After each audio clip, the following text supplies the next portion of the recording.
So చాలా మంది కూడా అంటే చాలా వేలల్లో ఇప్పటికీ మనం సర్జరీలు చేశారు. ఆపరేషన్‌కి వెళ్ళకుండా అవసరం లేకుండానే ఈ ఒక ఇంజెక్షన్‌తో ఎట్లా సాధ్యమవుతుంది సార్ ఇది? అదే ఇప్పటివరకు కూడాను ఇప్పుడు మన ఇప్పుడు ఈయనున్నారు వెంకటయ్య గారు కూడా.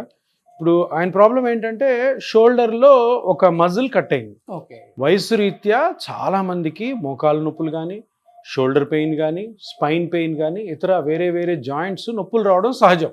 45 ఏళ్ళు దాటిన తర్వాత అందరికి వస్తుంటాయి. ఇప్పుడు కొత్తగా వచ్చిన ట్రీట్మెంట్ ఏంటంటే, మీరు ఏ జాయింట్ అయితే దెబ్బతినిందో ఆ జాయింట్ మీరు పరీక్ష చేసి స్కానింగ్ చేసుకొని ఇక్కడున్న మిషన్, ఈ మిషన్లో చూసి ఎక్కడైతే ఇంజురీ అయింది, ఎక్కడైతే కట్ అయింది, ఎక్కడైతే డ్యామేజ్ అయింది కనుక్కొని అక్కడ మన బ్లడ్లోని ఓన్ ప్లేట్లెట్స్ ఉంటాయి. ఆ ప్లేట్లెట్స్ మీద గ్రోత్ ఫ్యాక్టర్స్ ఉంటాయి.